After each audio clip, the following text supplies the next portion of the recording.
गुरु कृपे नाही आत्मज्ञान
निवासी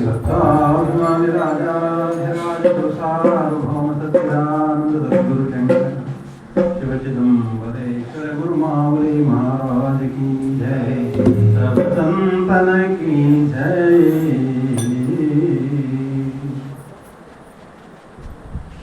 ಗುರು ಕೃಪೆ ವೀಣ ನಾಹಿ ಆತ್ಮಜ್ಞಾನ. ಜ್ಞಾನಗಳು ಲೌಕಿಕವಾಗಿರ್ತಕ್ಕಂಥವುಗಳು ಸಾಕಷ್ಟಿದ್ದಾವೆ. ಅವುಗಳನ್ನು ಈ ಜನ್ಮ ಅಷ್ಟೇ ಅಲ್ಲ, ಎಷ್ಟು ಜನ್ಮ ಎತ್ತಿ ಬಂದರೂ ಕಲೀಲಿಕ್ಕೆ ಆಗೋದಿಲ್ಲ. ಕಲ್ತರೂ ಅವು ವ್ಯರ್ಥ. ಆದರೆ ಗುರು ಮಹಾರಾಜರ ಕೃಪಾಶೀರ್ವಾದದಿಂದಾದಂಥ ಜ್ಞಾನ ಅಂತಕ್ಕಂಥದ್ದು ಅದು ಪಾರಮಾರ್ಥದ ಪರಮ ಸಾಧನ ಅದ. ಹಾಗಾಗಿ ಜೀವನದಲ್ಲಿ ಒಬ್ಬ ಗುರು, ಒಂದು ಗುರು ಮಂತ್ರ ಅಂತಕ್ಕಂಥದ್ದು ಸಾಧಕರಿಗೆ ಅವಶ್ಯವಾಗಿದೆ. ಆತ್ಮಜ್ಞಾನ ಪ್ರಾಪ್ತಿಯಾಗಬೇಕಾಗಿದ್ರೆ ಗುರು ಮಹಾರಾಜರ ಕೃಪಾಶೀರ್ವಾದ ಒಂದೇ ಸಾಕು. ಹಾಗಾಗಿ ಆತ್ಮಜ್ಞಾನ ಪ್ರಾಪ್ತಿಗೋಸ್ಕರವಾಗಿ ಮಹಾತ್ಮರು ಪರಿತಪಿಸ್ತಾ ಇರ್ತಾರೆ. ನಮಗೆಲ್ಲ ಯಾವ ಜ್ಞಾನ ಬೇಕು? ಬರೀ ಲೌಕಿಕ ಜ್ಞಾನ ಬೇಕು ನಮಗೆ. ಯಾಕಂದ್ರೆ ನಾನು ಸುಖವಾಗಿರ್ಬೇಕು, ನಮ್ಮ ಮನೆಯವರೆಲ್ಲ ಸುಖವಾಗಿರಬೇಕು, ಎಲ್ಲ ರೀತಿಯಿಂದ ವ್ಯವಸ್ಥೆ ಇರಬೇಕು, ಈ ಪ್ರಕಾರವಾಗಿ ನಮ್ಮ ವಿಚಾರಗಳು ಇವುಗಳು ಮನುಷ್ಯನನ್ನ ಹುಟ್ಟಿನಿಂದ ಸಾವಿನ ಕಡೆಗೆ, ಸಾವಿನಿಂದ ಹುಟ್ಟಿನ ಕಡೆಗೆ ಕೊಂಡೊಯ್ತವೆ. ಪಾರಮಾರ್ಥಿಕವಾಗಿ ಸದ್ಗುರುನಾಥರು ಒಂದು ಸಾರಿ ಕೃಪೆ ಮಾಡಿ ಆತ್ಮಜ್ಞಾನವನ್ನು ನಮಗೆ ಕೊಟ್ಟರೆ ಇದೇ ಜನ್ಮ ಕಡೆ ಆಗ್ತಾ ಇದೆ. ಮುಕುತಿಗೆ ಇದೇ ಜನ್ಮ ಕಡೆ ಆಗಬೇಕಾಗಿದ್ರೆ ಗುರು ಮಹಾರಾಜರಿಂದ ನಮಗೆ ಅಲೌಕಿಕ ಪಾರಮಾರ್ಥ ಜ್ಞಾನ ಅಂತಕ್ಕಂಥದ್ದು ಸಂಪಾದನೆ ಆಗಬೇಕು. ವಾಹೋ ಗಾತೋಶೀಲ ಸಾಧನ ಅಂತ ನಾವು ಬೆಳೆದ ತನಕ ಪ್ರವಚನ ಕೊಟ್ಲಿ ಏನು ಮಾಡಿದ್ರು ಅವೆಲ್ಲ ದಣವು ಆಗ್ತಾವು ನಮಗೆ ದೇಹಕ್ಕೆ. ಅದರಿಂದ ಏನು ಪ್ರಯೋಜನ ಅಂತಕ್ಕಂಥದ್ದು ಇಲ್ಲ. ಹಾಗಾಗಿ ಸದ್ಗುರುವೇ ಸರ್ವಸ್ವ ಎಂಬುದಾಗಿ ತಿಳಿದು ಗುರು ಮಾತಾ, ಗುರು ಪಿತಾ, ಗುರು ಹಿ ದೈವತ, ಗುರು ಮುಕ್ತಿದಾತ ಐಸೇಮಿ. ಜನಿತಕ್ಕೆ ಕಾರಣೀಭೂತರಾದಂತಹ ಮಾತಾ ಪಿತೃಗಳು ಋಣಾನುಬಂಧ ರೂಪೇಣ ಸತಿ ಪತಿ ಸುತ ಆಲಯ. ಸಂಸಾರದಲ್ಲಿ ಋಣಾನುಬಂಧದ ಮೂಲಕವಾಗಿ ಒಂದು ಮನೆಯ ಒಂದು ಕೊಟ್ಟಿಗೆಯಲ್ಲಿ ನಾವೆಲ್ಲ ಬಿದ್ದಿರ್ತೀವಿ. ಇವೆಲ್ಲ ಋಣಾನುಬಂಧದ ಮೇಲೆ ಇರ್ತವೆ. ಯಾರಿಗೆ ಮೊದಲ ಗ್ಯಾರಂಟಿ ಕಾರ್ಡ್ ಕೊಡ್ತಾರೋ, ಯಾರಿಗೆ ಹಿಂದ ಕೊಡ್ತಾರೋ ಹೇಳಿಕ್ಕೆ ಆಗೋದಿಲ್ಲ. ಆದಷ್ಟು ಎಲ್ಲಾರನ್ನೂ ಹಾಕ್ತಾನೆ ಇರ್ತಾನೆ ಭಗವಂತ. ಪುನರಪಿ ಜನನಂ ಪುನರಪಿ ಮರಣಂ ಪುನರಪಿ ಜನನಿ ಜಠರೇ ಶಯನಂ ಯಹ ಸಂಸಾರೇ ಖಲುಸ್ತಾರೆ ಕೃಪಯಾ ಪಾರೇ ಪಾಹಿ ಮುರಾರೇ.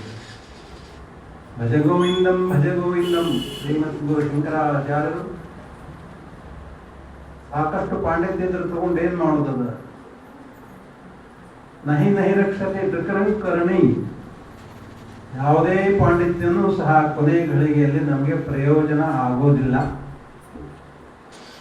ಪ್ರಯೋಜನ ಆಗ್ಬೇಕಾಗಿದ್ರು ಒಂದನ್ನು ನಾವು ಅನುಸಂಧಾನವನ್ನ ಇಲ್ಲಿವರೆಗೆ ಆಗಿದ್ದಾಗ ಹೋಗಿ ಇದೇ ಮಾಡೋದು. ಇನ್ನು ಮುಂದಾದ್ರೂ ಮನಸ್ಸಿಗೆ ಒಂದು ಸಂಸ್ಕಾರದ ಸಿರಿವಂತಿಕೆಯನ್ನು ಕೊಡಬೇಕು. ಆ ಸಂಸ್ಕಾರಕ ಸಿರಿಯನ್ನು ಕೊಡ್ಲಿಕ್ಕೆನೆ ಗುರು ಮಹಾರಾಜರು ಮೇಲಿಂದ ಮೇಲೆ ಅವತರಿಸಿ ನಮ್ಮಂಥ ಪತಿತರನ್ನ ಪಾವನ ಮಾರ್ಗಕ್ಕೆ ಕರ್ಕೊಂಡು ಹೋಗ್ಲಿಕ್ಕೆ ಹುಟ್ಟಿ ಹುಟ್ಟಿ ಬರ್ತಕ್ಕಂಥವ್ರಾಗ್ತಾ ಇದ್ದಾರೆ. ಹಾಗಾಗಿ ಸದ್ಗುರು ಮಹಾರಾಜರ ಕೃಪಾ ಕ್ಷೇತ್ರದಲ್ಲಿ ನಾವು ಸದಾಕಾಲ ಇರಬೇಕಾಗಿದ್ರೆ ಸಂತ ಸಂಘವನ್ನು ನಾವು ಆಶ್ರಯಿಸಬೇಕು. ಅಪಾರ ತು ಜಾಣ ಸತ್ಸಂಗಾಚ ಮಹಿಮಾ, ಅಪಾರ ಜಾಣ ಸತ್ಸಂಗಾಚ ಮಹಿಮಾ, ಅಪಾರ ತು ಜಾಣ ಸತ್ಸಂಗಾಚ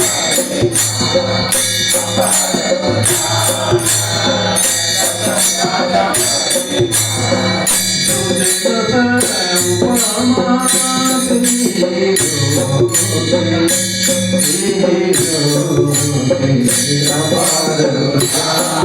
ಜಾಣ ಸತ್ಸಂಗಾಚ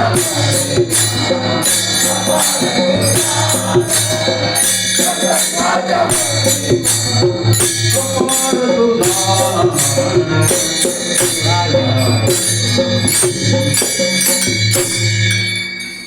ಅಂತಪಾರವೇ ಇಲ್ಲದಂತಹ ಸಂಗತಿ ಯಾವುದಾದ್ರೂ ಜಗತ್ತಿನಲ್ಲಿ ಇದ್ರೆ ಅದು ಸತ್ಸಂಗ ಅಂತ ಹೇಳ್ತಾರೆ. ಸತ್ಸಂಗತ್ವೇ ನಿಸ್ಸಂಗತ್ವ, ನಿಸ್ಸಂಗತ್ವೇ ನಿರ್ಮೋಹತ್ವ, ನಿರ್ಮೋಹತ್ವೇ ನಿಶ್ಚಲತತ್ವ, ನಿಶ್ಚಲತತ್ವೇ ಜೀವನ್ಮುಕ್ತಿ. ಜೀವನ್ಮುಕ್ತಿಗೆ ನಾವು ಬಂದಿರೋ ಉದ್ದೇಶನು ಬರೋಬರಿ ಅದ. ಆದ್ರೆ ಆ ಮಾರ್ಗದಲ್ಲಿ ನಡೀಲಿಕ್ಕೆ ನಮ್ಗೆ ಆಗ್ತಾ ಇಲ್ಲ. ಆ ಮಾರ್ಗಕ್ಕೆ ನಡೆಸ್ತಕ್ಕಂಥ ಕೈ ಹಿಡಿದು ನಡೆಸ್ತಕ್ಕಂಥ ಒಬ್ಬ ದಾರಿದೀಪ ನಮಗೆ ಬೇಕಾಗಿದೆ ಸದ್ಗುರುನಾಥ ಅಂತಕ್ಕಂಥ. ಸದ್ಗುರುನಾಥರ ಒಂದು ಆಗಮನ ನಮ್ಮ ಜೀವನದಲ್ಲಿ ವಿಶೇಷವಾಗಿರ್ತಕ್ಕಂಥ ಭವ್ಯವಾಗಿರ್ತಕ್ಕಂಥ ಒಂದು ಬಹುಮಾನ. ಹುಟ್ಟು ಸಾವುಗಳನ್ನ ಮಟ್ಟ ಹಾಕಿ ಇಹಪರಗಳ ಗತಿಯನ್ನು ಕಾಣಿಸಿ ಸಂಸಾರದಲ್ಲಿರ್ತಕ್ಕಂಥ ತಾಪತ್ರಯಗಳನ್ನೆಲ್ಲ ನೀಗಿಸಿ ಇದೇ ಜನ್ಮದಲ್ಲಿ ಪಾರಮಾರ್ಥದಲ್ಲಿ ಪರಮಗತಿಯನ್ನು ಕರುಣಿಸ್ತಕ್ಕಂತಹ ಮಹನೀಯ ಸದ್ಗುರು ಮಾವಲಿ. ಜಗತ್ತಿನಲ್ಲಿ ಜನ್ಮ ಕೊಟ್ಟ ತಾಯಿಗೆ ಮಾವಲಿ ಅಂತಾರೆ, ಆದರೆ ಗುರುನಾಥರಿಗೆ ಇನ್ನೊಂದು ವಿಶೇಷವಾಗಿ ಮಾವಲಿ ಅಂತ ಹೇಳ್ತಕ್ಕಂಥವ್ರು. ತಾಯಿಗೆ ಮಗನು ಒಳ್ಳೆಯ ಸಾಹೇಬ ಆಗಬೇಕು, ಒಳ್ಳೆಯ ದುಡ್ಡು ತರಬೇಕು, ಒಳ್ಳೆಯ ರೀತಿಯಿಂದ ಸಂಸಾರ ಮಾಡ್ಕೊಂಡು ಹೋಗಿ ಸಾಕು ಅಂತ ತಾಯಿ ನಮಗೆ ಜನ್ಮ ಕೊಟ್ಟವರು ವಿಚಾರ ಮಾಡ್ತಾರೆ. ಆದರೆ ಗುರುನಾಥರು ಹಾಗಲ್ಲ. ಈ ಮನುಷ್ಯನನ್ನ ಮತ್ತೆ ಹುಟ್ಟಿ ಬಂದಂಗೆ ನಾನು ಉದ್ಧಾರ ಮಾಡಬೇಕು ಅಂತಕ್ಕಂತಹ ಭಾವ ಇಟ್ಕೊಂಡು ಗುರು ಮಹಾರಾಜರು ನಮ್ಮನ್ನು ಕೈ ಹಿಡಿದು ನಡೆಸ್ತಾರೆ. ಹಾಗಾಗಿ ಗುರುಕೃಪೆ ವೀಣನಾಯಿ ಆತ್ಮಜ್ಞಾನದ ಪ್ರಾಪ್ತಿಯಾಗಬೇಕು. ಹಾಗಿದ್ದರೆ ನಾವು ಏನು ಮಾಡಬೇಕು? ಗುರು ಮಹಾರಾಜರನ್ನು ಅನುಸಂಧಾನ ಮಾಡಬೇಕು. ಹಾಗಾಗಿ ಗುರು ಮಹಾರಾಜರು ಸರಳ ಸಿಗ್ತಾರೆ ಅಂತ ತಿಳ್ಕೊಂಡು ಕೇಳಿದ್ರೆ, ದೇವಾಂತ್ಯ ದೃಷ್ಟಾಂತ ಹೋದ ತ್ಯಾಚ ಸಮಜ ಸಂತ. ದೇವರನ್ನು ನಾವು ಪ್ರಾರ್ಥನೆ ಮಾಡಬೇಕು ಹಗಲು ಹೇಳು, ಅಪ್ಪ ಭಗವಂತ ನನ್ನ ಗುರುನಾಥನನ್ನು ಕರುಣಿಸೋ ಅಂತ ತಿಳ್ಕೊಂಡು ಹೇಳಿ. ಆಗ ಗುರುನಾಥನ ಒಂದು ಮಾರ್ಗದರ್ಶನ ನಮಗೆ ಲಭ್ಯ ಆಗ್ತದೆ. ಸಂತ ಮಾತಾ ವಿಠಾಬಾಯಿ ಅದೇ ಪ್ರಕಾರವಾಗಿ ಪ್ರಥಮತಃ ಮನೆಯಲ್ಲಿ ಅವಳಿಗೆ ವಿವಾಹ ಬಂಧನ ಮಾಡ್ತಾರೆ. ಆದರೆ ಅವಳಿಗೆ ಆಸಕ್ತಿ ಇರೋದಿಲ್ಲ. ಆಯ್ತು ಭಗವಂತ ನಿನ್ನ ಇಚ್ಛೆ ಅಂತ ತಿಳ್ಕೊಂಡು ಹೇಳಿ ಮಧ್ಯರಾತ್ರಿಯಲ್ಲಿ ಮನೆಗೆ ಬಾಗಿಲ ಹಾಕಿ ಏಕಾಂತದಲ್ಲಿ ಇರೋ ಸಂಬಂಧದಲ್ಲಿ ಅಡವಿಗೆ ಹೋಗ್ಬಿಡ್ತಾರೆ. ಅಡವಿಗೆ ಹೋಗಿ ಭಗವಂತನನ್ನ ಕಾಣಬೇಕು ಅಂತಕ್ಕಂಥ ಹಂಬಲದಿಂದಾಗಿ ಒಂದು ಬೆಟ್ಟವನ್ನು ಹತ್ತಿ ಹಾಕೊಂಡು ಇನ್ನು ಬಿಟ್ಟು ಬಿಡೋಕೆ ದೇಹವನ್ನು. ಯಾಕಂದ್ರೆ ಆ ಯಾವ ಮಹಿಳೆಯ ಜೀವನ ಅಂತಕ್ಕಂಥದ್ದು ಅವಲಂಬಿತವಾಗಿರ್ತಕ್ಕಂಥದ್ದು. ಹಾಗಾಗಿ ಯಾರು ಅವಲಂಬನೆ ನನಗಿಲ್ಲ ಅಂತ ತಿಳ್ಕೊಂಡು ಹೇಳಿ ಪರಮಾತ್ಮನೇ ಗತಿ ಅಂತ ತಿಳ್ಕೊಂಡು ಹೇಳಿ ಗುಡ್ಡದಿಂದ ಹಾರ್ಕೋಬೇಕು ಅನ್ನೋದ್ರೊಳಗನ ಪಂಡರಿನಾಥ ಪ್ರಕಟ ಆಗ್ತಕ್ಕಂಥವನಾಗ್ತಾ ಇದ್ದ. ಅಮ್ಮ ಚಿಂತೆ ಮಾಡಬೇಡ, ನಾನೇ ಸದಾ ಚಿದಂಬರೇಶ್ವರನಾಗಿ ಅವತಾರ ಮಾಡಿ ಬಂದಿದ್ದೇನೆ. ಚಿದಂಬರ ದರ್ಶನಾರ್ಥಿಯಾಗಿ ಸಂತ ಶ್ರೇಷ್ಠ ರಾಜಾರಾಮ್ ಮಹಾರಾಜರು ದಿಂಡಿ ತೀರ್ಕೊಂಡು ಪಾದಯಾತ್ರೆಯಿಂದ ಬರ್ತಕ್ಕಂಥವರಾಗಿದ್ದಾರೆ. ಅವರಲ್ಲಿ ನೀನು ಸೇರ್ಕೊಂಡ್ಬಿಡು, ಮುಂದೆ ನನ್ನ ದರ್ಶನ ಆಗ್ತದೆ ಅಂತ ತಿಳ್ಕೊಂಡು ಹೇಳಿ ಪಂಡರಿನಾಥ ಅನುಗ್ರಹ ಮಾಡಿದ. ಅಷ್ಟೊತ್ತಿಗಾಗಲೇ ಬೆಳಗಿನ ಜಾವದಲ್ಲಿ ಮಾಮೂರು ಮೇ ವೀಣಾ ಕರ್ ಮೇ ಫಿರತೆ ರಾಜಾ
की जय, सब संतन की जय।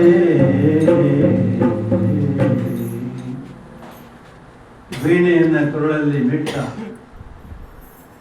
ಮುಖದಲ್ಲಿ ಚಿದಂಬರ ನಾಮಗಾನ ಮಾಡ್ತಾ ಅಸಂಖ್ಯ ಭಕ್ತ ಮಂಡಳಿಯಿಂದೊಡಗೂಡಿ ರಾಜಾರಾಮ್ ಮಹಾರಾಜರ ಆಗಮನ ಆಗತಕ್ಕಂಥದ್ದು ಆಗ್ತಾ ಇದೆ. ಕುಂದಗೋಳಕ್ಕೆ ಹೊರಟಿದ್ದಾರೆ. ಚಿದಂಬರ ಮಹಾಸ್ವಾಮಿಗಳು ಕುಂದಗೋಳದಲ್ಲಿ ವಾಸ್ತವ್ಯ. ಆ ಸಂದರ್ಭದಲ್ಲಿ ಸಂತ ಮಾತಾ ವಿಠಾಬಾಯಿ ಎಚ್ಚರಾತು ಪಾಂಡುರಂಗ ಹೇಳಿದಂಥ ಯಾವ ವಾರಕರಿ ಮಂಡಳಿ ಬರ್ತಾ ಇದೆ ಅಂತ ತಿಳ್ಕೊಂಡು ಹೇಳಿ ನೋಡ್ತಾಳೆ. ರಾಜಾರಾಮ್ ಮಹಾರಾಜರ ಕಣ್ಣು ಹಿಡಲಿಕ್ಕೆ ಬಹಳ ಸುಲಭವಾದಕ್ಕೆ ಜನ್ಮ ಜನ್ಮಾಂತರದ ಸಂಬಂಧ. ರಾಜಾರಾಮ್ ಮಹಾರಾಜರೇ ಅವರಿಗೆ ಗುರು. ಹಾಗಾಗಿ ಗುರು ಶಿಷ್ಯ ಸಂಬಂಧ ಅಂತಕ್ಕಂಥದ್ದು ಅಪ್ರತಿಮವಾಗಿರ್ತಕ್ಕಂಥದ್ದು. ಎಷ್ಟೋ ದಿವಸ ಕಂಡಿರೋಂಗಿಲ್ಲ, ಯಾವುದು ಇನ್ನೂ ಈ ಜನ್ಮ ಹುಟ್ಟಿದ ಮೇಲೆ ಗುರುಗಳ ದರ್ಶನ ಆಗಿರೋದಿಲ್ಲ. ಒಂದ್ಸರಿ ಅವ್ರ ದರ್ಶನ ಆತು ಆಕಸ್ಮಿಕ ಅಂತಂದ್ರೆ ಅಷ್ಟು ಆಕರ್ಷಣೆ ಆಗಿಬಿಡ್ತದೆ. ಅರ್ಥಾತ್ ಆ ಗುರು ಮಹಾರಾಜರಲ್ಲಿ ಮತ್ತು ಶಿಷ್ಯನಲ್ಲಿರ್ತಕ್ಕಂತಹ ಆಕರ್ಷಣೆ ಆ ಪ್ರಕಾರವಾಗಿ ಜನ್ಮ ಜನ್ಮಾಂತರದಿರ್ತದೆ. ಈ ಜನ್ಮದಲ್ಲಿ ಮತ್ತೆ ತಾನು ಮುಂದುವರಿಸ್ಕೊಂಡು ಹೋಗ್ತಾ ಇರ್ತಾರೆ ಸಾಧನವನ್ನು. ಅದಕ್ಕೋಸ್ಕರವಾಗಿ ಆ ಒಂದು ಸಖ್ಯ ಅಂತಕ್ಕಂಥದ್ದು ಈ ಪ್ರಕಾರವಾಗಿ ಕೊಂಡೆಯನ್ನು ಬೆಸೀತಿದೆ. ಹಾಗಾಗಿ ಸಂತ ಮಾತ್ರ ವಿಠಾಬಾಯಿ ಅಷ್ಟೊಂದು ಸಾವಿರಾರು ಮಂದಿ ಒಳಗೆ ರಾಜಾರಾಮ್ ಮಹಾರಾಜರು ಅಜಾನುಭಾವುದಯ ವೀಣೆಯನ್ನು ಹಾಕ್ಕೊಂಡಿದ್ದಾರೆ ಮಹನೀಯರು. ಇವರೇ ರಾಜಾರಾಮರು ಅಂತ ತಿಳ್ಕೊಂಡೇಳಿ ಕಂಡು ಹಿಡಿದು ಅವರ ಪಾದಗಳನ್ನು ಗಟ್ಟಿಯಾಗಿ ಅಮ್ಮ ಚಿಂತೆ ಮಾಡಬೇಡ, ನಿನ್ನ ಈ ಯಾವ ಪಾಂಡಂಗನನ್ನು ಪ್ರತ್ಯಕ್ಷವಾಗಿ ಕಾಣ್ತಕ್ಕಂಥ ಕನಸು ನನಸಾಗ್ತಾ ಇದೆ ಅಂತ ತಿಳ್ಕೊಂಡು ಹೇಳಿ ದೀವಟಿಗೆಯನ್ನು ಅವಳ ಕೈಯಲ್ಲಿ ಕೊಟ್ಟರು. ದೀವಟಿಗೆ ಹಿಡ್ಕೊಂಡು ವಿಠಾಬಾಯಿ ಹೋಗ್ತಕ್ಕಂಥವಳಾಗಿದ್ದಾಳೆ. ದೇಹ ಭಾಗವೇ ಹೋಗ್ತಕ್ಕಂಥದ್ದಾಗಿದೆ. ದೇಹ ಭಾನ ನಮ್ಗೆ ಎಲ್ಲಿ ತನಕ ಇರ್ತದ ಅಲ್ಲಿ ತನಕ ಸಾಧನೆ ಪಕ್ವಗತಿಯಲ್ಲಿ ಅದ ಅಂತ ಹೇಳಿಕ್ಕೆ ಆಗೋದೇನು. ದೇಹ ಭಾನವನ್ನು ಮೀರಿ ಯಾರು ಆ ಭಗವಂತನ ಗುಣಗಾನ ಮಾಡ್ತಾರೋ ಅವರಿಗೆ ಭಗವಂತನ ತೀವ್ರ ದರ್ಶನ ಅಂತಕ್ಕಂಥದ್ದು ಆಗ್ತದೆ. ಹಾಗಾಗಿ ಇವಳಿಗೆ ಭಗವಂತನ ದರ್ಶನ ಯಾವಾಗ ಆದೀತು, ನಾನು ಯಾವಾಗ ನೋಡೀನು ಅಂತಕೊಂಡು ಹಂಬಲ ಕಾತುರ ಅಂತಕ್ಕಂಥದ್ದು ಇತ್ತು. ಎಣ್ಣೆಲ್ಲ ಸೋರಿ ದೇವಟಿಗೆಯ ಎಣ್ಣೆ ಸೋರಿ ಕೈ ಎಲ್ಲ ಬಾತೋಯ್ತು. ಹಾಗಾಗಿ ಚಿದಂಬರ ಮಹಾಸ್ವಾಮಿಗಳ ಹತ್ರ ಬಂದ ಚಿದಂಬರ ಮಹಾಸ್ವಾಮಿಗಳ ಜನ್ಮ ಜನ್ಮಾಂತರದ ಒಂದು ಬಂಧುತ್ವ ಅಂತಕ್ಕಂಥದ್ದು ಶಿಷ್ಯ ಮತ್ತು ಗುರು ಸಂಪತ್ತಿ ಅಂತಕ್ಕಂಥದ್ದು ಬರ್ತಾ ಇದೆ ಅಂತ ತಿಳ್ಕೊಂಡು ಹೇಳಿ ಮಹಾದ್ವಾರದ ಮುಂದೆ ನಿಂತ್ಕೊಂಡಿದ್ದ. ಅವಳು ಚಿದಂಬರ ಮಹಾಸ್ವಾಮಿಗಳ ನೋಡ್ತಾ ಬೇಹೋಶ ಆದ್ಲು. ಕೈಯೆಲ್ಲ ಹುಟ್ಟು ಹೋಗಿತ್ತು. ಅದಕ್ಕೋಸ್ಕರವಾಗಿ ವಿಚಾರ ಮಾಡಿದ್ರು. ಅವಳ ಗಂಡ ಓಡಿ ಬಂದ. ನನ್ನನ್ನು ಬಿಟ್ಟು ನಿಮ್ಮ ಮತ್ತೆಲ್ಲಿ ಹೋಗ್ತಾ ಇದ್ದೀವಿ ಅಂತ ತಿಳ್ಕೊಂಡು ಹೇಳಿ ಕರ್ಕೊಂಡು ಹೋಗಿ ಬಂದದ್ರೊಳಗೆ ಆಕೆ ಬೇಹೋಶ ಆಗಿದ್ಲು. ಹಿಂಗಾಗಿ ಸತ್ತೇ ಹೋದು ಅಂತ ತಿಳ್ಕೊಂಡು ಹೇಳಿ ಹೊಟ್ಟೆ ಹೋದ. ಭಗವಂತನ ಕಾರುಣ್ಯ ಯಾವ ಪ್ರಕಾರವಾಗಿರ್ತದೆ ನೋಡ್ರಿ. ಭಗವಂತ ತನ್ನ ವಸ್ತುವನ್ನು ತಾನು ಸ್ವೀಕಾರ ಮಾಡಿ ಆ ವಸ್ತುವಿನಿಂದ ಜಗತ್ತನ್ನ ಪ್ರಕಾಶ ಮಾಡ್ತಕ್ಕಂತಹ ಒಂದು ದಿವ್ಯ ತೇಜಸ್ಸು ಆ ವಿಠಾಬಾಯಿಯಲ್ಲಿತ್ತು. ಹಾಗಾಗಿ ಅವಳ ಗಂಡನಿಂದ ಅವಳಿಗೆ ಪಾರು ಮಾಡಿದ. ಮತ್ತೆ ರಾಜಾರಾಮ ಮಹಾರಾಜರು ಶೈತ್ಯೋಪಚಾರ ಮಾಡಿ ಎಬ್ಬಿಸ್ತಾರೆ.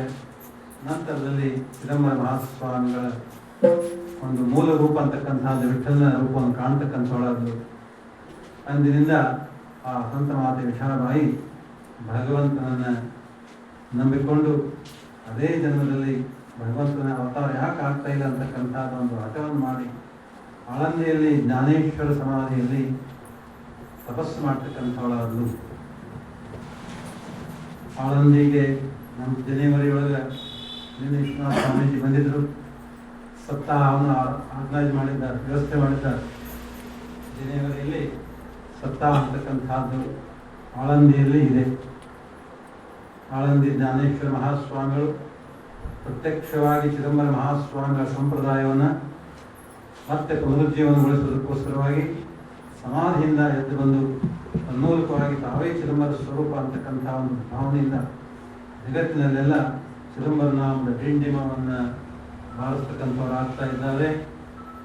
ಆ ಒಂದು ಜ್ಞಾನೇಶ್ವರ ಸಮಾಧಿಗೆ ಚಿದಂಬರ ಒಂದು ಭಾರತರಿ ಮಂದಿ ಶೇಷಾದ್ರಿ ದಿಂಡಿ, ಕಡಕಿಹಳ್ಳಿಯ ಮೃತ್ಯುಂಜಯೇಶ್ವರ ದಿಂಡಿ, ತನ್ಮೂಲಕವಾಗಿ ಎಲ್ಲ ದಿಂಡಿಯ ಭಕ್ತರಿಗೂ ಆಮಂತ್ರಣವನ್ನು ಕೊಟ್ಟು ಹೋದರು ಮೊನ್ನೆ ವಿಶ್ವನಾಥ ಸ್ವಾಮೀಜಿ ಅವರಿಂದ. ಅದೇ ಅಲ್ಲದೆ ಬಾಣಾವರದ ವೆಂಕಟಾಚಲ ಅವಧೂತ ಗುರು ಮಹಾರಾಜರ ಶಿಷ್ಯರಾದಂತಹ ವಿದ್ಯಾಧೀಶ ಗುರು ಮಹಾರಾಜರು ಸಹ ಮುಂದಿನ ಒಂದು ಸಪ್ತಾಹ ಡಿಸೆಂಬರ್ದಲ್ಲಿ ಗಿರ್ನಾರದಲ್ಲಿ ಇಟ್ಟಿದ್ದಾರೆ. ಈ ಸಪ್ತಾಹಗಳ ಪರಂಪರೆ ಅಂತಕ್ಕಂಥದ್ದು ಭೂತವಾಗಿರ್ತಕ್ಕಂಥದ್ದು. ರಾಜಾರಾಮ ಮಹಾರಾಜರಿಗೆ ಚಿದಂಬರ ಮಹಾರಾಜರು ಸಪ್ತಾಹದ ಅವಧಿಯಲ್ಲಿಯೇ ಅನುಗ್ರಹ ಮಾಡಿದರು.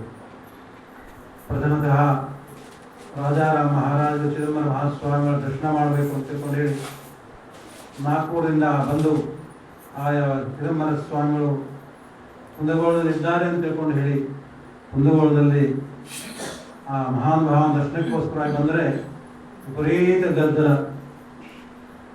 ನಾನು ಬಂದಂತಹದ್ದು ಮಹಾರಾಷ್ಟ್ರದಿಂದ ಕರ್ನಾಟಕದಲ್ಲಿರ್ತಕ್ಕಂತಹ ಚಿದಂಬರೇಶ್ವರರ ದರ್ಶನ ಅಂದರೆ ಎಷ್ಟೊಂದು ದುರ್ಲಭ. ಆದರೆ ಅವನು ಸರ್ವಾಂತರ್ಯಾಮಿ ಆಗಿದ್ದೆ ಖರೆ ಆಗಿದ್ದೆ, ನಾನು ಇದ್ದಲ್ಲೇ ಒಂದು ದರ್ಶನ ಕೊಡಲಿಕ್ಕೆ ಅಂತ ಹೇಳಿ ರಾಜಾರಾಮ್ ಮಹಾರಾಜರು ಅಲ್ಲೇ ಒಬ್ಬ ರೈತನ ಗುಡಿಸಲಲ್ಲಿ ವಾಸ್ತವ್ಯವನ್ನು ಮಾಡಿದರು. ಆ ನಂತರದಲ್ಲಿ ಚಿದಂಬರ ಮಹಾಸ್ವಾಮಿ 3 ದಿವಸ ಉಪವಾಸಿದ್ದಕ್ಕೋಸ್ಕರವಾಗಿ ಚಿದಂಬರ ಮಹಾರಾಜರಿಗೆ ಹಸಿವು ಶುರುವಾದ. ಅವರೇ ಸ್ವತಃ ಬಂದು ಒಲೆ ನಾರಳ ಸಾಕರ ಫರಾಳಾಸಿ ಜಿಲ್ಲೆ ಕೋಟ ಭರಲು ಅಷ್ಟು ತುಂಬ ಈ ಫರಾಳವನ್ನು ಕೊಡ್ತಕ್ಕಂಥವ್ರಾದ್ರು. ಸಕ್ಕರೆ ಹಸಿ ಕೊಬ್ಬರಿ ಸಕ್ಕರೆ ತಿನ್ನಿಸಿದ್ರು. ಮತ್ತೆ ಅವನ ಹೊಟ್ಟೆ ತುಂಬುದು ಅಂದ್ಕೂಳೆ ಮಾಯ. ಅವಾಗ ರಾಜಾರಾಮ್ ಮಹಾರಾಜರಿಗೆ ಬಾಯಿಯೊಳಗೆ ಸಕ್ಕರೆ ಮಕ್ಕಳು ಕೊಬ್ಬರಿ ಹೆಸುಳವ ಮತ್ತೆ ತಿಳಿಸಿದಂಥ ಮಹನೀಯ ಚಿದಂಬರ ಅವನು ಪ್ರತ್ಯಕ್ಷವಾಗಿ ಕಾಣಲಿಲ್ಲ ಅಂದ್ರೆ ಪ್ರತ್ಯಕ್ಷವಾಗಿ ಅವನು ಕಾಣೋ ತನಕ ಮತ್ತೆ ಉಪವಾಸ ಮಾಡ್ತಿದ್ರು. ಮತ್ತೆ 3 ದಿವಸ ಉಪವಾಸ ಮಾಡ್ತಾರೆ. ಆ ಪ್ರಕಾರವಾಗಿ 7ನೇ ದಿವಸ ಚಿದಂಬರ ಮಹಾರಾಜರು ಪ್ರಕಟ ಆಗಿ, ಅಪ್ಪ ರಾಜಾರಾಮ ನನ್ನ ದರ್ಶನಕ್ಕೆ ಒಂದು ದಿವಸ ಬಾ ಅಂತ ತಿಳ್ಕೊಂಡು ಹೇಳಿ ಕೊಟ್ಟು ಆಮಂತ್ರಣ ಕೊಟ್ಟು ಹೋಗ್ತಕ್ಕಂಥವರಾದರು. ತನ್ಮೂಲಕವಾಗಿ ರಾಜಾರಾಮ ಮಹಾರಾಜರು ಪಾಳಂದೇವರ ನಿವಾಸದಲ್ಲಿರ್ತಕ್ಕಂಥ ಚಿದಂಬರ ಮಹಾರಾಜರು ದರ್ಶನ ಮಾಡಿಕೊಂಡ್ರು. ತನ್ಮೂಲಕವಾಗಿ ಏನು ಕೇಳ್ಕೊಂಡಾಗ ಏಕಾಂತದಲ್ಲಿ ಕೇಳ್ಕೋಬೇಕು ಅಂತ ಹೇಳಿದರು. ರಾಜಾರಾಮ ಮಹಾರಾಜರು ಮತ್ತು ಚಿದಂಬರ ಮಹಾರಾಜರು ಇಬ್ಬರೇ ಏಕಾಂತದಲ್ಲಿ ಕೂತ್ಕೊಂಡಾಗ ವರದ ಹಸ್ತವನ್ನು ತಲೆ ಮೇಲೆ ಇಡ್ತಾರೆ ರಾಜಾರಾಮ ಮಹಾರಾಜರಿಗೆ. ರಾಜಾರಾಮ ಮಹಾರಾಜರಿಗೆ ಜನ್ಮ ಜನ್ಮಾಂತರದೆಲ್ಲವೂ ತಿಳಿತಕ್ಕಂಥದ್ದಾಗ್ತಾ ಇದೆ. ವ್ಯಾಸ ರಚಿಲಿ ದಾಸ ಪಾಹಿಲಿ ಅನ್ನುವಂತೆ ವ್ಯಾಸ ಮಹರ್ಷಿಗಳು ರಚನೆ ಮಾಡಿದಂಥ 18 ಪುರಾಣಗಳು ಎಲ್ಲ ವಿಷಯ ಅಂತಕ್ಕಂಥದ್ದು ಕರಗತಾ ಇತ್ತು ರಾಜಾರಾಮ ಮಹಾರಾಜರಿಗೆ. ಮೂಲಕವಾಗಿ ರಾಜಾರಾಮ ಮಹಾರಾಜರು ಏನು ಕೇಳ್ಕೋತಿ ಅಂದಾಗ, ಅಪ್ಪ ಭಗವಂತ ನಿನ್ನ ನಾಮಸ್ಮರಣೆ ಒಂದು ನನಗೆ ಸದಾಕಾಲ ಬೇಕು. ನಿನ್ನ ನಾಮವನ್ನು ಬಿಟ್ಟು ನಾನು ಬೇರೆ ಯಾವುದಾದ್ರೂ ನೆನೆಸಿದ್ದೆ ಆದರೆ ಆಗಲೇ ನನಗೆ ಯಮಪಾಶ ಕೊರಳಿಗೆ ಬೀಳಬೇಕು ಅಂತಕ್ಕಂಥದ್ದನ್ನು ಹೇಳ್ತಕ್ಕಂಥವ್ರು ಆಗ್ತಾ ಇದ್ದಾರೆ. ಈ ರೀತಿಯಾಗಿ ಛಲಬೇಕು ಶರಣಗಿ ದಾಸರಿಗೆ ಈ ಪ್ರಕಾರವಾಗಿರ್ಬೇಕಲ್ಲ. ನಿಶ್ಚಲ ಮನಸ್ಸು ಭಗವಂತನ ಕಾರುಣ್ಯ ಆಗೋ ತನಕ ಒಂದು ನಾಮಸ್ಮರಣೆಯನ್ನು ಖಂಡಿತವಾಗಿ ಬಿಡಬಾರ್ದು. ಈಗ ಏನಾಗ್ತಾ ಇದೆ ಅಂತ ತಿಳ್ಕೊಂಡು ಕೇಳಿದ್ರೆ 33 ಕೋಟಿ ದೇವತೆಗಳು ನಮ್ಮ ಹಿಂದೂ ಸಂಸ್ಕೃತಿಯಲ್ಲಿದ್ದಾವೆ. ಮತ್ತೆ ಬೇರೆ ಬೇರೆ ದೇವತೆಗಳು, ವಾರಕ್ಕೊಂದು ದೇವತೆಗಳು. ಈ ಪ್ರಕಾರವಾಗಿ ಸಾಧಕರು ಸಾಧನೆಯಲ್ಲಿ ವಿಚಲಿತ ಆಗ್ತಾ ಇದ್ದಾರೆ. ಮತ್ತೆ ಆಶೆಯಿಂದಾಗಿ ಯಾವುದಾದ್ರೂ ಉಪಾಸನೆಯನ್ನು ಮಾಡ್ತಕ್ಕಂಥವ್ರು ಆಗ್ತಾ ಇದ್ದಾರೆ. ಕ್ಷಣಿಕ ತೃಪ್ತಿಯಿಂದ ಮತ್ತೆ ಹೊರಳಿ ನರಕದ ಪ್ರಪಾತಕ್ಕೆ ಬೀಳ್ತಾರೆ. ಭಗವಂತ ನಮಗೆ ಜನ್ಮ ಕೊಟ್ಟ ಮೇಲೆ ಯಾವ ಸಂಸ್ಕಾರ ಸ್ಮಶಾನದಲ್ಲಿ ಆಗ್ಬೇಕು ಅಂತಕ್ಕಂಥ ಅದನ್ನು ಬರದೇ ಕಳಿಸ್ಬಿಟ್ಟಿರ್ತಾನ. ನಾವೇನು ವಿಚಾರ ಮಾಡೋ ಅವಶ್ಯಕತೆ ಇಲ್ಲ. ಮತ್ತೆ ನಮ್ಗೇನು ಬೇಕು ಎಲ್ಲ ಯಾವುದು ಬರಬೇಕು ನಮ್ಮ ಜೀವನದಲ್ಲಿ ಅಂತಕ್ಕಂಥದ್ದು ಬಿಡೋದಿಲ್ಲ. ಯಾವ್ದು ಬರಬಾರ್ದಂದ್ರೂ ಬಿಡೋದಿಲ್ಲ. ಅದು ಯಾವ್ದು ಬರ್ಬೇಕನ್ನತಕ್ಕಂಥದ್ದು ವಿಧಿಲಿಖಿತ ಅಂತಕ್ಕಂಥದ್ದು ಬಂದೇ ಬರ್ತದೆ. ಅದಕ್ಕೋಸ್ಕರ ನಮ್ದು ಕೆಲಸ ಏನು ಅಂತ ತಿಳ್ಕೊಂಡು ಕೇಳಿದ್ರೆ, ಒಬ್ಬ ಗುರು ಮಹಾರಾಜರನ್ನ ದೃಢವಾಗಿ ಗಟ್ಟಿಯಾಗಿ ನಂಬಿ ಆ ಗುರುಮಂತ್ರದ ಸ್ವೀಕಾರ ಮಾಡಿ ತನ್ಮೂಲಕವಾಗಿ ಕ್ಷಣೋಕ್ಷಣಿ ಎಡೆ ಬಿಡದೆ ಶ್ವಾಸೇ ಶ್ವಾಸೇ ಭಗವನ್ನಾಮ ಸ್ಮರ, ಶ್ವಾಸದಲ್ಲಿ ಆ ಭಗವಂತನ ನಾಮಸ್ಮರಣೆಯನ್ನು ಚಿದಂಬರ ಅನ್ರಿ, ರಾಮ ಅನ್ರಿ, ಕೃಷ್ಣ ಅನ್ರಿ, ಏನಾದರೂ ಅನ್ರಿ, ಒಂದು ನಾಮಕ್ಕೆ ಅಂಟಿಕೊಳ್ಳ್ರಿ ಅಂತಕ್ಕಂಥದ್ದು ವೇದಶಾಸ್ತ್ರ ಪುರಾಣಗಳ ಸಾರ ಅಂತಕ್ಕಂಥದ್ದು ಅದ. ಈ ವೇದಶಾಸ್ತ್ರ ಪುರಾಣಗಳ ಸಾರವನ್ನೇ ನಮ್ಮ ಗುರು ಮಹಾರಾಜರು ಪ್ರಥಮತಃ ಕನ್ನವಳ್ಳಿಗೆ ಬಂದು, ಕನ್ನವಳ್ಳಿಯಲ್ಲಿ ಒಂದು ರಾಜಾರಾಮ ಮಂದಿರ ಅಂತಕ್ಕಂಥದ್ದು ಒಂದು ಸಣ್ಣ ಶೆಡ್ ಹಾಕಿದ್ರು ಅವರು. ಆ ಒಂದು ಗುಡಿಸಲಿನಲ್ಲಿ ಅವರು ಬಂದು 3 ದಿವಸ ಹಳಲಿನ ದಿಂಡಿ ಮತ್ತು ಹಾನೂರಿನ ದಿಂಡಿ ಎರಡೂ ಬಂದಿದ್ವು. ಆ ಸಂದರ್ಭದೊಳಗೆ ಅವರೆಲ್ಲರ ಒಂದು ಸಮಾಗಮ ಅಂತಕ್ಕಂಥದ್ದು ಅಭೂತಪೂರ್ವವಾಗಿ ಆಗಿದ್ದಲ್ಲದೆ ಗುರು ಮಹಾರಾಜರಿಗೆ ಅವರು ಪ್ರತಿನಿತ್ಯ ಪಾರ್ಥಿವೇಶ್ವರ ಉಪದೇಶ ಅಂತಕ್ಕಂಥದ್ದು ತಗೊಂಡಿದ್ರು. ಪಾರ್ಥಿವೇಶ್ವರ ಪೂಜೆ ಮಾಡ್ತಾ ಇದ್ರು. ಗುರು ಮಹಾರಾಜರಿಗೆ ಪಾರ್ಥಿವೇಶ್ವರ ಪೂಜೆ ಸಿದ್ಧಿಯಾಗಿ ಹೋಗ್ಬಿಟ್ಟಿತ್ತು. ಸಿದ್ಧಿಯಾಗಿತ್ತು ಅಂದ್ರೆ ಏನು, ಒಂದ್ಸಾರಿ ಚೈತನ್ಯ ಆನಂದಜಿ ಸ್ವಾಮೀಜಿ ಸಾಧಕ ಸಂಗಮ ಧಾರವಾಡದಲ್ಲಿದ್ದರು. ಹೆಜ್ಜಿ ಮಂದಿರಕ್ಕೆ ನಮ್ಮ ಗುರುಗಳಿಗೆ ಬಹಳ ಸಂಬಂಧ. ಅನ್ಸೂಯ ಅಂತ ತಿಳ್ಕೊಂಡ್ರೆ ಒಬ್ಬ ಬ್ರಹ್ಮಚಾರಿಣಿ ಇದ್ಲು. ಅಕ್ವಾಬಾ ಅಂತ ತಿಳ್ಕೊಂಡು ಕರ್ಕೊಂಡು ಹೋಗಿ ನಮ್ಮ ಗುರು ಮಹಾರಾಜರನ್ನ ಆ ಆಶ್ರಮಕ್ಕೆ ಕರ್ಕೊಂಡು ಹೋದ್ರು. ಅವ್ರು ನೋಡಿದ ಕೂಡ ಹೇಳಿದ್ರು, ಇವರಿಗೆ ಪಾರ್ಥೇಶ್ವರ ಸಿದ್ಧಿಯಾಗಿದೆ, ಇನ್ನೇನು ಪಾರ್ಥೇಶ್ವರ ಪೂಜೆ ಮಾಡೋದು ಅವಶ್ಯಕತೆ ಇಲ್ಲ ಅಂತ ಹೇಳಿದ್ರು. ಅರ್ಥ ಏನು ಅಂತ ತಿಳ್ಕೊಂಡು ಕೇಳಿದ್ರೆ, ಅದು ಹೆಂಗೆ ಹೇಳ್ತೀರಿ ಅಂತ ತಿಳ್ಕೊಂಡು ಗುರು ಕೇಳಿದ್ರೆ, ನಿಮಗೆ ಸ್ವಲ್ಪ ದಿವಸದಲ್ಲಿ ಅನುಭವ ಬರ್ತದೆ ಅಂತ ತಿಳ್ಕೊಂಡು ಹೇಳಿದ್ರು. ಆ ಪ್ರಕಾರವಾಗಿ ಗುರು ಮಹಾರಾಜರಿಗೆ ಪಾರ್ಥಿವೇಶ್ವರನ ಅಂಗೈಯಲ್ಲಿ ಪೂಜೆ ಮಾಡ್ತಕ್ಕಂಥ ಸಂದರ್ಭದಲ್ಲಿ ಜ್ಯೋತಿ ಕಾಣ್ತದೆ. ಪಾರ್ಥಿವೇಶ್ವರ ಇಲ್ಲವೇ ಇಲ್ಲ, ಜಗದಗಲ ಮುಗಿಲಗಲ ಬ್ರಹ್ಮಾಂಡ ತುಂಬೆಲ್ಲ ಇರ್ತಕ್ಕಂಥ ಬ್ರಹ್ಮಾಂಡ ಸಕಲ ವ್ಯಾಪಕತ್ವ ಅಂತಕ್ಕಂಥ ಪರಮಾತ್ಮನ ಪರಬ್ರಹ್ಮ ಸ್ವರೂಪದ ಚಿದಂಬರನ ದಿವ್ಯ ದರ್ಶನ ಅಂತಕ್ಕಂಥದ್ದು ಪಾರ್ಥಿವೇಶ್ವರನಲ್ಲಿ ಆತು. ಅಂದಿನಿಂದ ಗುರು ಮಹಾರಾಜರು ತಮ್ಮ ಜೀವನವನ್ನ ಭಗವಂತನ ಒಂದು ಸೇವೆಯಲ್ಲಿ ಕಳೆದರು. ಪಾರ್ಥಿವೇಶ್ವರ ಪೂಜೆಯನ್ನು ಸಾಕಷ್ಟು ಜನರಿಗೆ ಉಪದೇಶ ಮಾಡಿದರು. ಹೀಗಾಗಿ ತನ್ಮೂಲಕವಾಗಿ ಗುರು ಮಹಾರಾಜರು ತಮ್ಮ ಜೀವನವನ್ನೇ ಈ ಅವರ ಸಾಧನೆಯಲ್ಲಿ ಸವೆಸಿದರು. ಗುರು ಮಹಾರಾಜರು ಗೋಕುಲಾಷ್ಟಮಿ ದಿವಸ ಹುಟ್ಟಿದರು. ಗೋಕುಲಾಷ್ಟಮಿ ದಿವಸ ಹುಟ್ಟಿ ಆ ಭಗವಂತನ ಕಾರಣದಿಂದಾಗಿ ಜಗತ್ತಿನಲ್ಲೆಲ್ಲ ಎಲ್ಲರೂ ವೈಭವದಿರುವಂತೆ ಇವರು ಸಹ ವೈಭವದಿಂದ ಇದ್ರು. ಕೈ ಬೆರಳು ತುಂಬ ಉಂಗುರಗಳು, ಎಲ್ಲ ರೀತಿಯ ರೇಷ್ಮೆ ವಸ್ತ್ರಗಳು, ಜಹಗೀರ್ದಾರ್ ಅಂದಮೇಲೆ ಎಲ್ಲ ರೀತಿಯಿಂದ ಸೌಕರ್ಯಗಳು ಇತ್ತು. ಆ ಪ್ರಕಾರವಾಗಿ ವಿಶೇಷವಾಗಿ ರಾಜಕಾರಣಿಗಳೇ ಅವರಾಗಿದ್ದರು. ಹೀಗಾಗಿರುವಾಗ ಅವರಿಗೆ ಪತ್ನಿ ವಿಯೋಗ ಅಂತಕ್ಕಂಥದ್ದಾತು. ಹಾಗಾಗಿ ಅವರಿಗೆ ಜೀವನದಲ್ಲಿ ವೈರಾಗ್ಯವೇ ತಾತು. ವೈರಾಗ್ಯ ಬಂದ ಮೇಲೆ ಅವರಿಗೆ ಮೊದಲಿಗೆ ಅನಿಸಿದ್ದು ಚಿದಂಬರ ಮಹಾಸ್ವಾಮಿಗಳ ದರ್ಶನ ಮಾಡ್ಕೋಬೇಕು ಅಂತ ತಿಳ್ಕೊಂಡು ಹೇಳಿ, ಚಿದಂಬರ ಮಹಾಸ್ವಾಮಿಗಳ ದರ್ಶನಕ್ಕಿಂತ ಪೂರ್ವದಲ್ಲಿ ದೇವರ ಹೆಪ್ಪರಿಗೆ ಮಲ್ಲಯ್ಯನಲ್ಲಿ ಅನುಷ್ಠಾನ ಮಾಡಬೇಕು ಅಂತ ತಿಳ್ಕೊಂಡು ಹೇಳಿ. ಯಾಕಂದ್ರೆ ಚಿದಂಬರ ಮಹಾರಾಜರಿಗೆ ಅವ್ರ ಮಂಚನದವರಿಗೆ ಹೆಪ್ಪರಿಗೆ ಮಲ್ಲಯ್ಯ ಕುಲದೇವತೆ. ಸಾಕಷ್ಟು ಸಾಧಕರಿಗೆ ಆರಂಭದಲ್ಲಿ ಕುಲದೇವರಿಂದಲೇ ಮಾರ್ಗದರ್ಶನ ಆಗ್ತದೆ. ಉಪಾಸ ದೈವತ ಕುಲಸ್ವಾಮಿ ಉಪಾಸ ದೈವತ ಕುಲಸ್ವಾಮಿ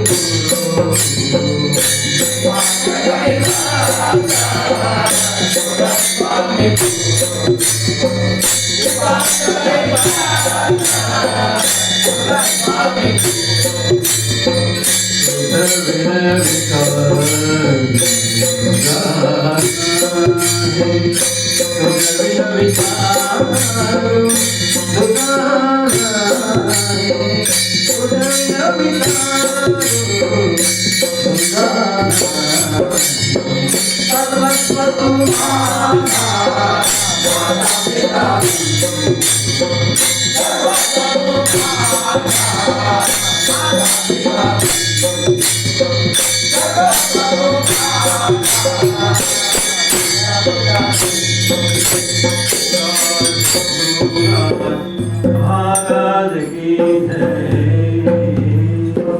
सर्व संतन की जय. ಗುರು ಮಹಾರಾಜರು ನಮ್ಮ ಜೀವನದಲ್ಲಿ ಪ್ರಾಪ್ತಿ ಆದ ಮೇಲೆ ಸರ್ವಸ್ವತು ಮಾಧ ಮಾತಾ ಪಿತಾ ಬಂಧು, ಜಗತ್ತಿನಲ್ಲಿ ಯಾವ ಸಂಬಂಧನೇ ಇಲ್ಲ. ಅವರು ತಾಯಿ ತಂದೆ ಬಂಧು ಬಳಗ ಎಲ್ಲವೂ ಅವನೇ. ಈ ಪ್ರಕಾರವಾಗಿ ಸಮರ್ಥ ಸದ್ಗುರುಗಳನ್ನು ಅನುಸರಿಸಬೇಕು. ಅದಕ್ಕೆ ಹೇಳಿದ್ರು ರಾಜಾರಾಮ ಮಹಾರಾಜರು, ದೇವಾಚೆ ದೃಷ್ಟಾಂತ ಹೋತ ತ್ಯಾಸ ಸಮಾಜ ಸಂತ. ಸಂತರು ಮಹಾತ್ಮರು ಗುರು ಮಹಾರಾಜರು ನಮಗೆ ಲಭ್ಯವಾಗಬೇಕಾಗಿದ್ರೆ ನಾವು ಕುಲಸ್ವಾಮಿ ಉಪಾಸನೆ ಮಾಡಬೇಕು. ನನಗೆ ಸದ್ಗುರುವನ್ನು ಕರುಣಿಸಪ್ಪ, ಇದೇ ಜನವನ್ನು ಪಾರು ಮಾಡು ಅಂತ ತಿಳ್ಕೊಂಡು ಹೇಳಿ ಪ್ರಾರ್ಥನೆ ಮಾಡ್ಕೋಬೇಕು. ಅವನು ಕೊಟ್ಟಿದ್ದ ಪ್ರಸಾದ ತಗೋಬೇಕು, ಇಲ್ಲೇ ಉಪವಾಸ ಬಿದ್ದಿರಬೇಕು. ಎಲ್ಲವೂ ಅವನೇ ಎಂಬುದಾಗಿ ತಿಳಿದು ಉಪಾಸನೆ ಮಾಡಿದಾಗ ಸದ್ಗುರುವನ್ನು ಭಗವಂತ ತೋರಿಸ್ತಾನೆ. ಇದರಲ್ಲಿ ನೀನು ಹೋಗು, ಅವರ ಉಪದೇಶ ಮಾರ್ಗದರ್ಶನ ಕೊಡಿ ಅಂತ ಹೇಳಿ ಆ ಸಂದರ್ಭದಲ್ಲಿ ನಿಜವಾದ ಮಾರ್ಗದರ್ಶನ ಅಂತಕ್ಕಂಥದ್ದು ನಮಗಾಗ್ತದೆ. ಇವತ್ತಿನ ದಿವಸ ಶಿಷ್ಯರ ವಿತ್ತವನ್ನು ಹಾಳು ಮಾಡ್ತಕ್ಕಂಥ ಗುರುಗಳೇ ಬಹಳ ಇದ್ದಾರೆ ನಮ್ಮಂಥವ್ರು. ಒಂದು ಎರಡು ಆಶ್ರಮ ಕೊಟ್ಟೋದು, ಮತ್ತೊಂದು ಮಾಡೋದು, ಮತ್ತೆ ಅದು ಮಾಡೋದು, ಇದು ಮಾಡೋದು, ಇದಕ್ಕೆಲ್ಲ ಸಹಾಯ ಮಾಡ್ರಿ ಅನ್ನೋದು, ಇವೆಲ್ಲವೂ ಯಾಚಿಕ ವೃತ್ತಿ. ಇವು ಯಾವ ಸಂಬಂಧನೇ ಇರಂಗಿಲ್ಲ ನಿಜವಾದ ಸದ್ಗುರುವಿಗೆ. ತಾನಾತು ತನ್ನ ಅನುಷ್ಠಾನ ಆತು, ಯಾರು ಹಸಿದು ಬಂದಿರ್ತಾರೋ ಅವ್ರಿಗೆ ಬೇಕಾದಂಥ ವಸ್ತುವನ್ನು ಒದಗಿಸಿ ತನ್ಮೂಲಕವಾಗಿ ನಿಜಾನಂದದಲ್ಲಿ ಇರ್ತಕ್ಕಂಥವ್ರು ಸದ್ಗುರು ಮಹಾರಾಜರು. ಸಾಧು ಶೇಷಾಚಲ ಗುರು ಮಹಾರಾಜರ ಜೀವನ ಚರಿತ್ರೆಯಲ್ಲಿ ನಾವು ನೋಡ್ತಾ ಇದ್ದೀವಿ. ಮಹಾರಾಜರು ಏನನ್ನೂ ಕೇಳೋದಿಲ್ಲ, ಯಾರನ್ನೂ ಕೇಳೋದಿಲ್ಲ, ಅಯಾಚಿತ ವೃತ್ತಿಯಿಂದ ಇರ್ತಕ್ಕಂಥ ಮಹನೀಯರು. ಪ್ರತಿನಿತ್ಯ ತಮ್ಮ ಜೀವನಕ್ಕಾಗಿ ಭೌತಿ ಬೇಡ್ತಕ್ಕಂಥ ಮಹನೀಯರು. ಭೌತಿ ವೃಕ್ಷೆಯಿಂದ ಭಗವಂತನ ಕಂಡು ಸ್ವತಃ ಚಿದಂಬರನನ್ನೇ ವರುತಿ ಬಾಪು ದೀಕ್ಷಿತ್ ಗುರು ಮಹಾರಾಜರ ದರ್ಶನದಿಂದ ಪಡ್ಕೊಂಡಂಥ ಮಹನೀಯರು. ಹಾಗಾಗಿ ಮಹಾತ್ಮರ ಚರಿತ್ರೆಯನ್ನು ನಾವು ನೋಡ್ಕೊಂಡು ಹೋದಾಗ ಯಾವ ಆಸೆಯೂ ಇರಬಾರ್ದು, ಯಾವ ಭೋಗದ ಇಚ್ಛೆಯೂ ಇರಬಾರ್ದು. ಆಶಾಪಾಶೆಗಳನ್ನು ನೆಗಿರಬೇಕು. ಸದಾಕಾಲ ಪರಂಜ್ಯೋತಿಯಲ್ಲಿ ಮನಸ್ಸನ್ನು ವಿಲೀನ ಮಾಡಿಕೊಂಡಿರಬೇಕು. ಅಂತಪ್ಪ ಮಹನೀಯರು ಸದ್ಗುರು ಮಹಾರಾಜರು. ಅಂತಪ್ಪ ಸದ್ಗುರು ಮಹಾರಾಜರು ನಮ್ಮ ಮಾರ್ತಾಂಡ ದೀಕ್ಷಿತರಿಗೆ ಆಕಾಶ ಚಿದಂಬರಂದಲ್ಲಿ ಅನುಗ್ರಹ ಮಾಡಿದರು. ಆಕಾಶ ಚಿದಂಬರಂದಲ್ಲಿ ಮಾರ್ತಾಂಡ ದೀಕ್ಷಿತರು 12 ವರ್ಷ ಗುರುವಾರ ರಸಪಾನ ಮಾಡಿ ಅನುಷ್ಠಾನ ಮಾಡಿದರು. ಆ ಸಂದರ್ಭದಲ್ಲಿ ಅವರಿಗೆ ಪರಬ್ರಹ್ಮನ ಸ್ವರೂಪದ ದರ್ಶನ ಆಯಿತು. ಎಲ್ಲಿ ನೋಡ್ತಾರೆ ಅಲ್ಲಿ ಬೆಳಕು, ಬರೇ ಬೆಳಕು.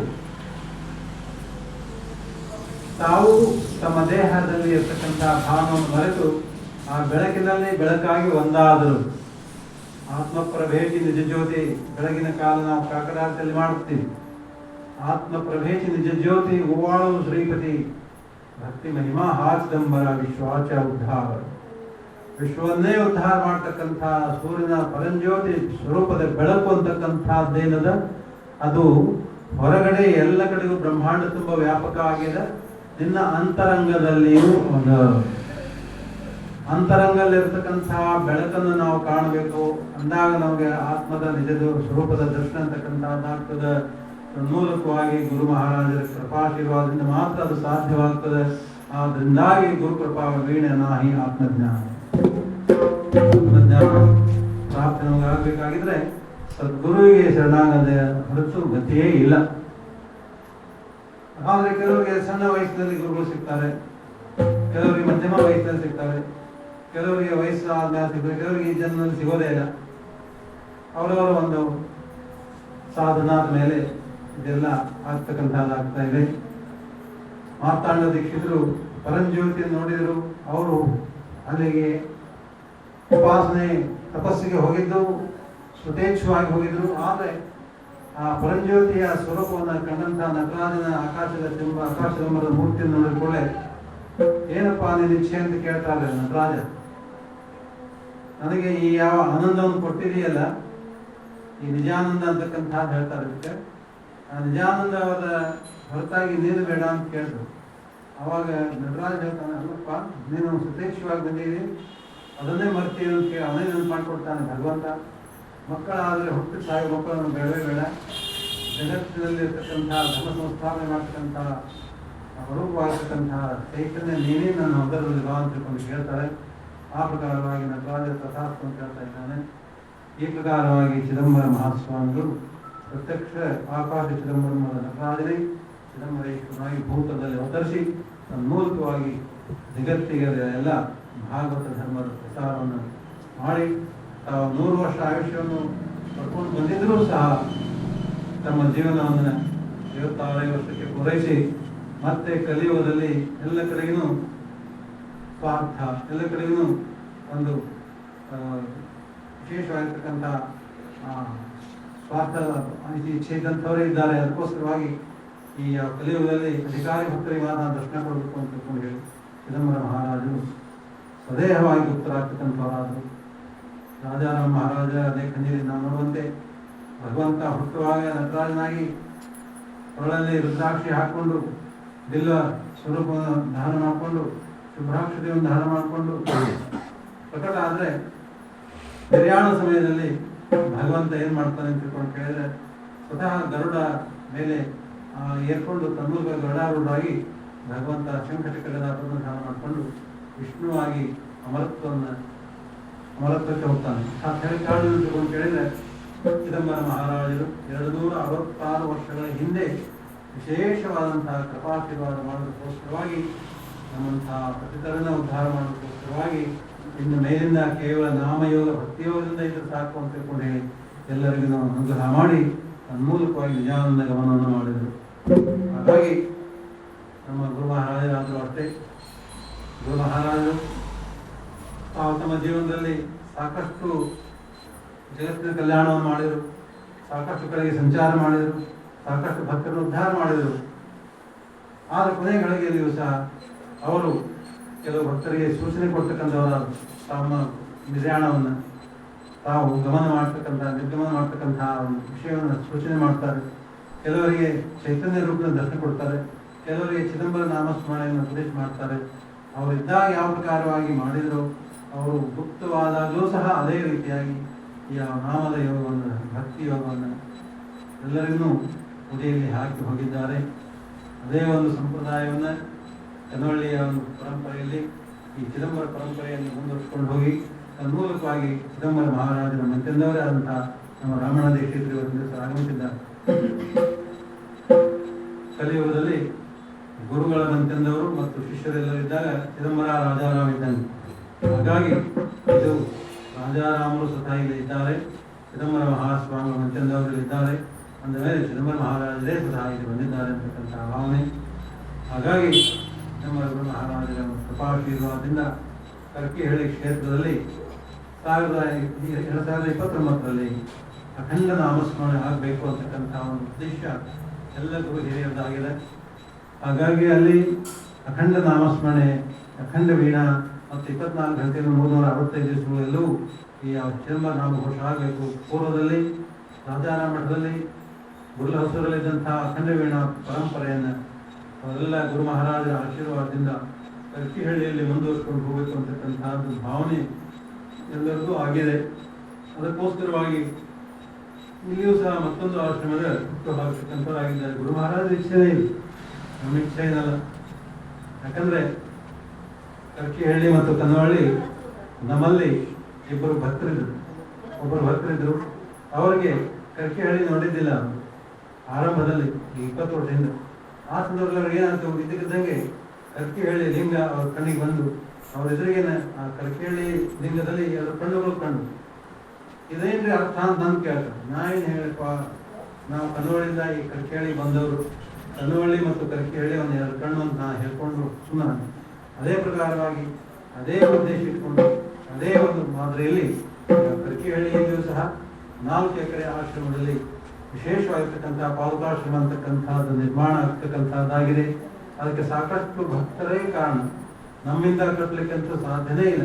ಅಷ್ಟೊಂದು ವಿಶೇಷವಾಗಿರ್ತಕ್ಕಂಥದ್ದು ಆಶ್ರಮ, ಪಾದುಕಾಶ್ರಮದ ಸುತ್ತಲೆಲ್ಲ ನಿನ್ನೆ ಬಂದು ಯಾವ ಶಿವಪೂಜೆಯವರು ಅಲ್ಲೆಲ್ಲ ಅಡಿಕೆ ಗಿಡಗಳನ್ನ, ಬಾಳೆ ಗಿಡಗಳನ್ನೆಲ್ಲ ಹಚ್ಚಿದ್ದಾರೆ, ತೆಂಗಿನ ಗಿಡಗಳನ್ನೆಲ್ಲವನ್ನು ಹಚ್ಚಿದ್ದಾರೆ. ಇನ್ನೂ ಅಲ್ಲಿ ಪಾದುಕಾಶ್ರಮ ಇನ್ನೂ ಅರ್ಧ ಆಗಿದೆ. ಇದೇ ವರ್ಷನೇ ಅಲ್ಲಿ ಈ ಗುರು ಮಹಾರಾಜರ ಒಂದು ಆರಾಧನಾ ಮಹೋತ್ಸವ ಆಗಬೇಕು ಅಂತಕ್ಕಂಥದ್ದೊಂದು ಭಾವನೆ ನಮ್ಮಲ್ಲಿತ್ತು. ಆದರೆ ಏನು ಮಾಡಬೇಕು, ಆರ್ಥಿಕ ಪರಿಸ್ಥಿತಿ ನಮ್ಮಲ್ಲಿ ಒಗ್ಗಟ್ಟು ಮತ್ತು ವಿಶೇಷವಾಗಿ ಮಳೆ ಇವೆಲ್ಲವೂ ಕಾರಣದಿಂದಾಗಿ ನಮಗೆ ಇನ್ನೂ ಈ ವರ್ಷವೂ ಸಹ ಅದು ನೆನೆಗುದಿದ್ದು, ಅರ್ಥಾತ್ ಇನ್ನೂ ಸಾಕಷ್ಟು ಕೆಲಸಗಳು ಆಗೋಗಿವೆ. ಆದರೆ ಇನ್ನೊಂದು ವರ್ಷ ನಮ್ಮ ಗುರುದತ್ತ ಸ್ವಾಮೀಜಿಯವರೇ ಸ್ವತಃ ಪ್ರಯೋಜನ ಮಾಡ್ತಾರೆ, ಮೇಲ್ವಿಚಾರಣೆ ಮಾಡ್ತಾರೆ. ಅವರು ಹೇಳಿದ್ದಾರೆ, ಚಿದಂಬರ ಮಹಾಸ್ವಾಮಿಗಳ ಮಂತ್ಯಂದವರಾದಂತಹ ಗುರು ಮಹಾರಾಜ ದೀಕ್ಷಿತ್ ಮಹಾರಾಜರು, ಗೃಹಸ್ಥಾಶ್ರಮಿಗಳು, ಈ ಯಾವ ನಾವು ಆರಾಧನಾ ಟೈಮ್ನಲ್ಲೇ ರಥ ಎಳೆದ್ಬಿಟ್ಟಾತು ಮತ್ತೆ 2 ಕಾರ್ಯಕ್ರಮ ಮಾಡೋದೇನು ಅಂತ ತಿಳ್ಕೊಂಡು ನಾವು ಈ ಪ್ರಕಾರ ಹೇಳಿದ್ವಿ.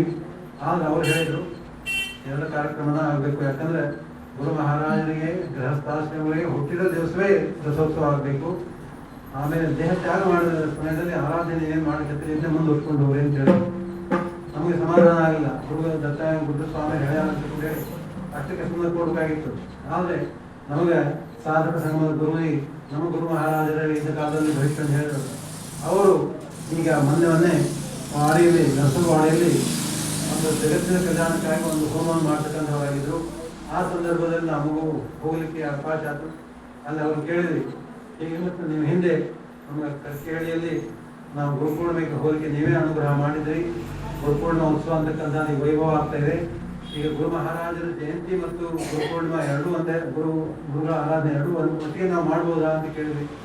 ಎರಡೂ ಒಟ್ಟಿಗೆ ಮಾಡಲಿಕ್ಕೆ ಆಗೋದಾ ನಾವು ಒಂದು ಹುಟ್ಟಿದ ದಿವಸಕ್ಕೆ ನೀವು ತೇರು ಹೇಳಿರಿ, ಈ ಆರಾಧನೆಗೆ ಈ ಆರಾಧನೆಯನ್ನು ಮಾಡಿರಿ, ಭಜನೆ ಅಕ್ಷರವಾಗಿ ಮಾಡಿರಿ ಅಂತ ತಿಳ್ಕೊಂಡು ಹೇಳಿದರು. ಆ ಪ್ರಕಾರವಾಗಿ ಗುರು ಮಹಾರಾಜರು ಬೇರೆ ಬೇರೆ ಇದ್ರೂ ಸಹ ಗುರುತತ್ವ ಅಂತಕ್ಕಂಥದ್ದು ಒಂದೇ ಅಂತಕ್ಕಂಥದ್ದು ನಮ್ಮ ಒಂದಿರ್ತಾವೆ. ಹಾಗಾಗಿ ಇಂಥ ಯಾವ ಗುರು ಮಹಾರಾಜರ ಸ್ಮರಣೋತ್ಸವ 7 ದಿವಸಗಳ ಪರ್ಯಂತ ಅಖಂಡವಾಗಿ ಇಲ್ಲಿ ಆಗ್ತಕ್ಕಂಥದ್ದು ನಮ್ಮ ಅಹೋಭಾಗ್ಯ. ಅದರ ಜೊತೆಗೆ ಈ ಆಶ್ರಮ ನಿರ್ಮಾಣ ಆಗ್ತಕ್ಕಂಥದ್ದು ಈ ಭಾಗದ ಭಕ್ತರಿಗೆ ಒಂದು ವಿಶೇಷವಾದಂಥದ್ದು.